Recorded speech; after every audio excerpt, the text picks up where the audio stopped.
I just spent the last 2 weeks reading a 700-page book by Thomas Sowell, a Stanford economist. It's called Basic Economics. The economy seems confusing and complicated, but it's not. Most people never learn how it actually works, so they keep getting fooled. By the end of this video, you will understand why taxing the rich hurts the poor people the most, why making rent cheaper creates housing shortages, why making food cheaper makes it disappear. I know it all sounds backwards, but once you see the proof, you can't unsee it. So, let us start. The year is 2008. The state of Maryland has a problem. They need money. So someone comes up with an idea. Let's tax rich people more.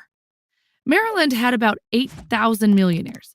They do the math and say, if we raise their taxes, we'll collect $106 million more every year.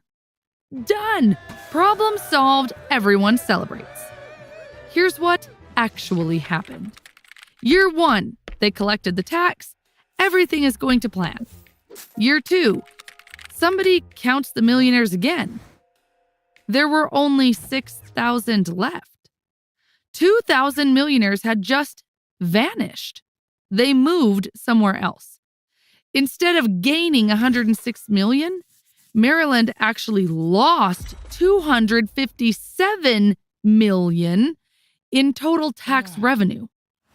Oregon tried the same thing, raised taxes on high earners and lost billions over time. And here's the lesson. And I really want you to get this. People respond to rewards, not intentions.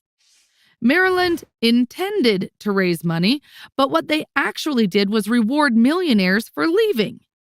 So the millionaires left, and they took their businesses, their restaurants, their companies with them. The jobs disappeared. Now, you can wish that people would just sit there and accept higher taxes, but intentions don't matter. Rewards do. What this means for you, in your business, your relationships, your life. Don't ask what you want people to do. Ask what you're rewarding them to do. Number 2, every choice has a cost. Let's say you have $10. You want a Starbucks, a burger, and a movie ticket. Can you have all 3? No. $10 is $10. You get the Starbucks, you skip the burger. You get the burger, forget the movie. Every single choice means giving up something else. That's a trade-off. Economics is not about what you have, it's about what you do with what you have. And this isn't just with small things, this is how the world works. For example, Venezuela has massive oil reserves. They should be rich, but they're broke. Switzerland has nothing in the ground. They should be poor, but they're one of the richest countries on earth. The same rule applies to you. Every dollar you spend, every hour you work, every person you hire, it can only be used once. The real question is not, can I afford this? It's, what am I giving up to get this? For example, you buy a BMW for $50,000. Beautiful car. Leather seats. You feel like you made it. But here's what you didn't see. If you bought a Toyota Corolla for $20,000 instead and invested the extra $30,000 in 10 years, it could almost be worth $60,000. In 30 years, you are looking at almost $250,000. That BMW didn't cost you $50,000. It cost you $250,000. That's the trade-off. Every time you spend money, you're not just spending money. You're spending what that money could have become. Same with your time. Same with your energy. Same with your attention. Once you start seeing trade-offs, you can't unsee them. And that's either the most terrifying thing you'll ever learn or the most powerful. Number 3, prices are messages. There's this famous story. Soviet leader Gorbachev visits Britain and asks Margaret Thatcher, "How do you make sure people get food?" She replies, I don't. Prices do. Think about that. London has not grown enough food to feed itself for over a century. Millions of people, 3 meals a day. There is no minister of sandwiches, no government office decides where the bread goes. And yet every morning, fresh fish arrives from Norway, beef from Argentina, coffee from Brazil. Nobody is coordinating this. Prices are. Let me show you why no human could ever do what prices do. Imagine you're in charge of all the pizza in your country. Not one pizza shop, all of it. Your job is to make sure everyone who wants pizza gets it. You would need to know how many people want pizza today versus tomorrow, which cities need more, what toppings, how much cheese to make, which means deciding how much milk goes to cheese versus ice cream, how many tomatoes to grow, how many ovens to build. And all of this changes every single day. You cannot know all this. No human can. No computer can. Too many variables changing too fast. But this problem gets solved every single day. Remote little towns get pizza. Big cities get pizza. Nobody is in charge. Nobody is planning it. Prices do it. When pizza is scarce, prices go up. Suppliers rush to make more. When there is too much, prices drop. Suppliers slow down. Nobody sends these messages on purpose. They just happen, based on how many people want something and how much of it exists. The price isn't the enemy. The price is the only one telling you the truth. So the next time you see a price that makes you angry, just pause for a second. Ask yourself, what is this price trying to tell me? Is something scarce? Are too many people chasing too little supply? The price isn't the problem. It's the only honest signal you've got. Number 4, price controls never work. New York City has thousands of abandoned apartments, just sitting there, empty. Meanwhile, homeless people sleep on the street right outside those buildings. There are 4 times as many abandoned apartments as homeless people in New York. Let me show you how this happens. Imagine your school makes an announcement. Tomorrow, free pizza at lunch, unlimited. Take as much as you want. At first, just the kids who normally buy lunch show up. Small line, normal. But word spreads fast. Now everyone shows up. Kids who usually bring lunch from home, kids from other grades, everybody. And everybody's grabbing extra slices, just in case. 20 minutes later, the pizza is gone. The early kids hoarded everything. The ones who came late got nothing. This is what happens every single time you mess with prices. Now go back to New York. Rent was getting expensive. People were struggling. So politicians step in. They make a rule. Landlords can't charge more than a certain amount. Rent control. Problem solved, right? Wrong. At the lower price, suddenly everyone wants their own place. The college student who is going to stay with his parents now gets his own apartment. The widow who is thinking about moving in with the family keeps her 3-bedroom to herself. Remember the free pizza example? The same thing happens here. Everyone grabs extra, and the people who actually need it get nothing. But wait, it gets even worse. If landlords can't raise rent, they stop fixing things. They stop repairing roofs. Buildings start to rot. Eventually, some landlords just walk away entirely. And that is how you get thousands of empty apartments in a city full of homeless people. Price controls made them worthless to operate. Same pattern with food. Zimbabwe artificially kept prices low during the inflation crisis. Stores emptied within hours. Farmers just stopped bringing food to market because selling at the controlled price meant losing money. So they didn't sell. People starved while crops rotted on farms. This is what happens when you set prices too low. Now let me show you what happens when you set the prices too high. India, early 2000s. The government wanted to help farmers, so they guaranteed a high price for wheat. No matter what happens, Farmers get paid well. Sounds great, right? Wrong again. If the government guarantees a high price, farmers grow more wheat to make a profit. So that is what they did. They produced way more wheat than anyone could need. And the government had to buy it all. 11 million tons of wheat piled up in warehouses. And then it rotted, while people in other parts of the country were starving. So here's the pattern. Set the price too low, shortage, people can't get it. Set the price too high, surplus, product rots while people starve.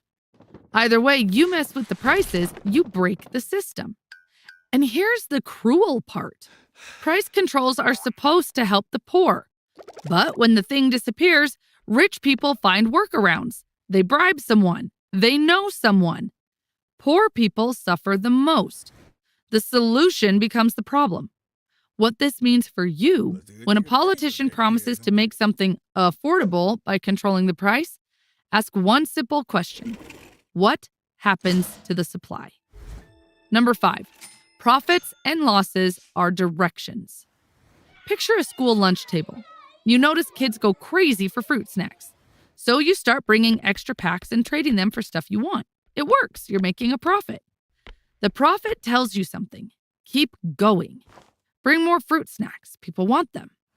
Now imagine you try the same thing with raisins. Nobody wants them. You cannot give them away. That is a loss. You wasted your allowance on something nobody wanted.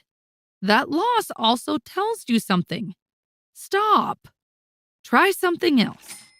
Profits say, yes, do more of this. Losses say, no, stop doing this. Simple, but here is what most people miss. Losses are just as valuable as profits, maybe more. When a company keeps losing money and shuts down, it sounds sad, but it's good for everyone else.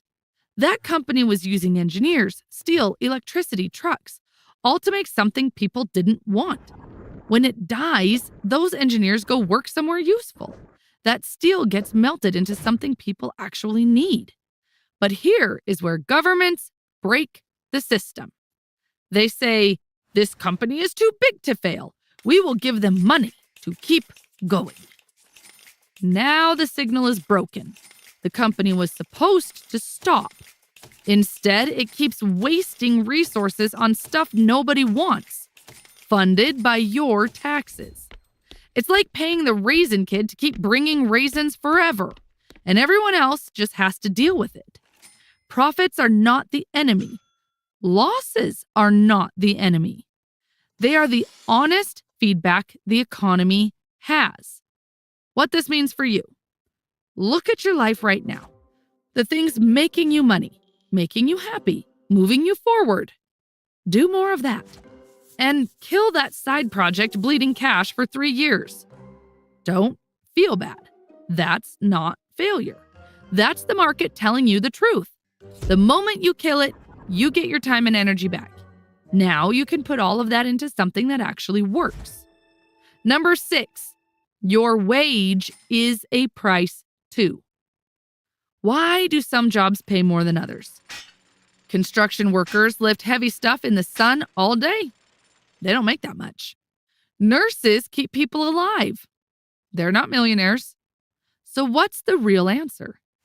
You get paid based on how much value you create. That's it. Let me show you. You have a lemonade stand. You hire your friend Maria to help. How much can you pay her? Well, it depends on how much extra lemonade she helps you sell. Maria's fast. She's friendly. With her there, you sell 10 more cups at $1 each. That's $10 of extra value in your pocket. You can pay her up to $10 and still break even. Now, imagine you hire your other friend, Jake. Jake's slow. He's on his phone, spills the lemonade. With him there, you only sell 2 extra cups. That's $2 of value. Pay him more than that, and you're losing money every hour he's standing there. This isn't mean, it's math. Now, here's where people get fooled. Someone says, workers deserve a living wage. Raise the minimum to $15.